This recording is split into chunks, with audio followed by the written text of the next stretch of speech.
मोहतरम नाज़रीन, अस्सलामु अलैकुम व रहमतुल्लाहि व बरकातुहू। आज हम नूरानी कायदे का सबक नंबर 37 पढ़ने जा रहे हैं। इससे पहले हम सीख चुके हैं मद का बयान। मद में हमने सीखा कि मद्दे असली वो तीन तरह का है, हुरूफ मद्दा यानी अलिफ मद्दा, वाव मद्दा और या मद्दा।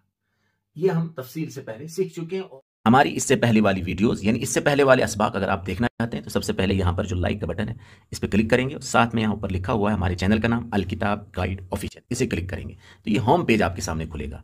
यहाँ पर लिखा हुआ है सब्सक्राइब, इस पर क्लिक करेंगे और दोबारा क्लिक करेंगे, ये ऑल का बटन है बेल आइकन पर, इस पर क्लिक करेंगे तो हमारी वीडियो आप तक पहुँचेगी। इसके साथ साथ आप यहाँ देखिए, यहाँ पर लिखा है प्ले लिस्ट, इस प्ले लिस्ट पर क्लिक करें तो देखिए यहाँ पर हर कोर्स का एक फोल्डर बना हुआ है और उसमें इस कोर्स की वीडियोस तरतीब के साथ दी हुई है। जिस फोल्डर पर भी आप क्लिक करेंगे, जैसे आप अरबी सीखे हैं, पारे अमन की वीडियोस हैं, नमाज की वीडियोस हैं, नूरानी कायदे वाली वीडियोस हैं, जिस फोल्डर पर भी आप क्लिक करेंगे तो उसमें तरतीब के साथ आपको उस कोर्स की वीडियो आपको मिलेंगी। फिर इसके बाद हमने सीखा कि मद की तीन किस्में हैं, यानी मद्दे फरई की तीन किस्में हैं, मद्दे मुत्तसिल, मुनफसिल और मद्दे लाजिम।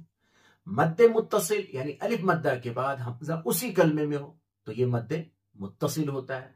अगर अलिफ मद्दा के बाद वाव मद्दा या मद्दा किसी भी के बाद अगर हमजा दूसरे कलमे में हो तो मद्दे मुनफसिल होता है। और अगर इन हुरूफ मद्दा के बाद जज़म हो या तशदीद तो उस सूरत में मद्दे लाजिम होता है। आज हम सीखेंगे हुरूफ मुक़त्तआत के बारे में। इनका भी मद के साथ थोड़ा रिलेशन है, ताल्लुक है, तो थोड़ा इसे गौर से समझेंगे। हुरूफ कहते हैं हर्फ, जैसे अलिफ बा ता सा हुरूफ तहज्जुद हमने सीखे, इसको कहते हैं हर्फ। तो हुरूफ जमा है मुक़त्तआत। मुक़त्तआत माना जिसको काट काट कर पढ़ा जाए, क़त्ता माना काटना, मुक़त्तआत यानी ऐसे हुरूफ जिनको अलग अलग करके पढ़ा जाए। क्योंकि ये हुरूफ मुक़त्तआत ये अलग अलग पढ़े जाते हैं, ऐसा तो लगता है कि ये सब मिला हुआ एक लफ्ज है, लेकिन इनको जब हम पढ़ते हैं तो अलग अलग करके पढ़ते हैं। ये सूरतों के शुरू में कुरान में आए हैं, जैसे अलिफ लाम मीम पहले पारे में, यासीन सूरह यासीन में, इस तरह तमाम। अब हमने देखना है कि ये मद की जो अलामत लिखी है ये क्यों है, ये किस तरह से इसको पढ़ा जाता है, यहाँ मद्दे कौन सा मद होता है इसमें, वो भी हम देखेंगे। तो सबसे पहले देखिए यहाँ पर है अलिफ लाम मीम, ये अलग अलग करके पढ़ा गया, अलिफ लाम और मीम। लेकिन अब इसको लाम को खींचेंगे, मीम को भी खींचेंगे। ये क्यों खींचेंगे, एक जगह आप समझ लें, तमाम जगहों पर आप समझ जाएंगे। देखिए अलिफ है अलिफ, लेकिन लाम जो है ना, लाम लिखने में तो ये ऐसे है लाम, ये ला, लेकिन जब इसका जो हम तलफ्फुज प्रोनाउंसिएशन जो इसका जो लफ्ज हम बोल रहे हैं तो हम बोल कैसे रहे हैं, ऐसे लाम। तो अब यहां पर देखिए ये लाम, ये हो गया लाम अलिफ और मीम साकिन, और आपने देखा कि अलिफ है ला अलिफ मद्दा, अलिफ मद्दा के बाद मीम पे सुकून जज़म है। और इससे पहले हम सीख चुके हैं कि अगर अलिफ मद्दा वाव मद्दा या मद्दा के बाद अगर सुकून आ रहा है तो वहां पर मद्दे लाजिम होता है। तो अब आपने पढ़ा लाम सुकून और उसके बाद आपने मीम अलग पढ़ना है, इसका मतलब दो मीम आ गए, एक लाम वाला मीम और एक इसका अपना वाला मीम जो लिखा है। तो गोया मीम दो बार पढ़ने में आया, इसका मतलब वो मुशद्दद हो गया। तो अब हरफ मद अलिफ के बाद मीम आ रहा है सुकून और दो मीम हो रहे हैं तो तशदीद लगेगी, इसलिए तशदीद वहां लिखने में आई। तो अब क्या होगा, मद्दे लाजिम जो हम पीछे सीख चुके हैं कि हुरूफ मद्दा के बाद अगर सुकून या तशदीद हो तो मद्दे लाजिम होता है। तो अब कैसे पढ़ेंगे, अलिफ लाम, अब मीम चूंकि डबल है तो उसमें मीम में थोड़ा सा गुन्ना की आवाज आएगी।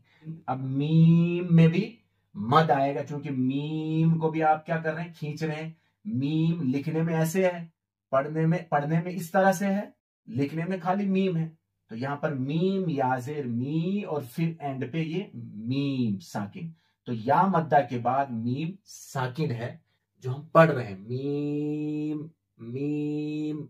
तो यहां या मद्दा के बाद मीम साकिन आ रहा है पढ़ने में, इसलिए यहां पर मीम के ऊपर भी मद लिखा है। लाम के ऊपर मद क्यों लिखा है कि अलिफ मद्दा के बाद मीम साकिन हो रहा है और दूसरा मीम ऐड किया तो मुशद्दद हो गया। तो ये दो मद यहां पर आ गए, इसको मद्दे लाजिम कहते हैं। मजीद आगे भी देख लें, और अलिफ लाम, सेम यहां भी वही सिचुएशन है, इसी तरह यही सूरत हाल यहां भी है। अलिफ फिर लाम, ऐसे पढ़ेंगे लाम, यहां भी मद है।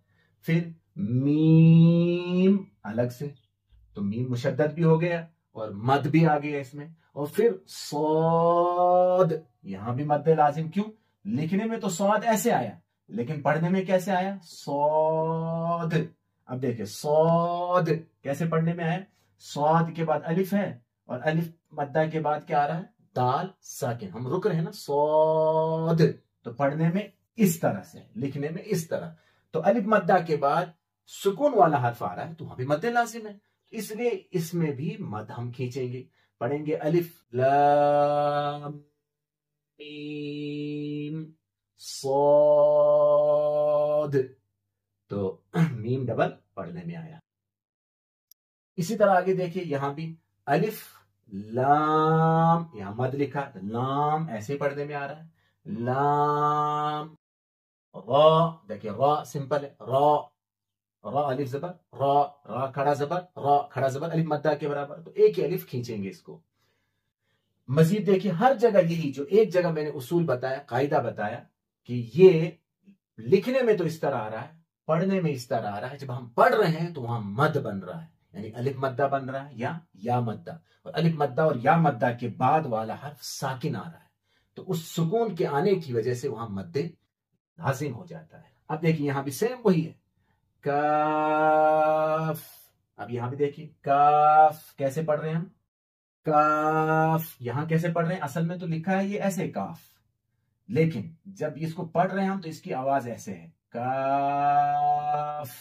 अब देखिए अलिफ मद्दा के बाद फा साकिन आ रहा है, तो अब यहां भी मद्दे लाजिम होगा, क्योंकि अलिफ मद्दा वाव मद्दा या मद्दा के बाद सुकून हो तो वहां पर मद्दे लाजिम होता है, तो इसलिए यहां मद लिखा है आपके सामने, यहां पर देखिए मद है, मद्दे लाजिम।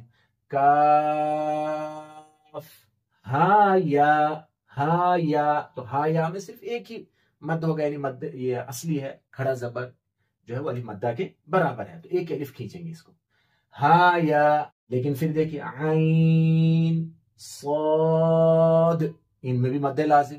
अब सब में इसी तरह समझ लिया। तौहा, यहां खड़ा जबर है, एक अलिफ खींचेंगे।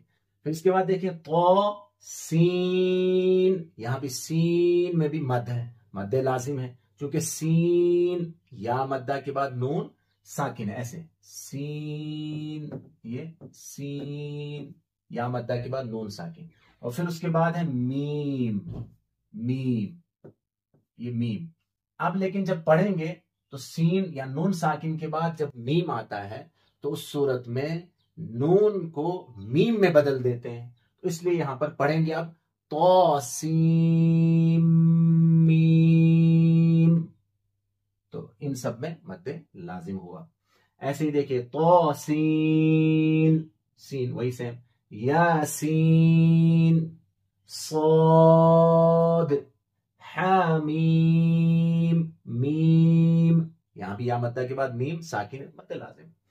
आइन सीन कौफ, फिर कौफ नून, देखिए नून, यहां पर क्या आ रहा है? नून, ये देखिए नून, लिखने में तो ऐसे आया लेकिन पढ़ने में इस तरह से आएगा, नून वाव मद्दा के बाद नून साकिन है, तो ये मद्दे लाजिम हो गया। इसलिए इन सब जगहों में जो मद लिखा हुआ है ये असल में उसी की तरफ इशारा है कि लिखने में तो इस तरह है, लेकिन जिस तरह हम पढ़ रहे हैं, जो तलफ्फुज है, इसके पढ़ने का जो अंदाज है, वो मद्दे लाजिम से मिल रहा है। क्योंकि मद्दे लाजिम में क्या होता है, हुरूफ मद्दा के बाद वाला हर्फ साकिन होता है, तशदीद होती है, तो वहां उसको मद्दे लाजिम बनाया जाता है, उसको 3 अलिफ 4 अलिफ 5 अलिफ तक उसको खींचा जाता है। माशाअल्लाह, इसे फिर एक बार देख लें और हर जगह लिखकर थोड़ा प्रैक्टिस करें, जिस तरह से मैंने यहां लिखा इस तरह देखें अपनी जगह पर भी कि ये किस तरह से ये हो रहा है। अल्लाह ताला हमारे लिए पढ़ना पढ़ाना सीखना सिखाना आसान फरमाए, कबूल फरमाए, आमीन। अस्सलामु अलैकुम व रहमतुल्लाहि व बरकातहू।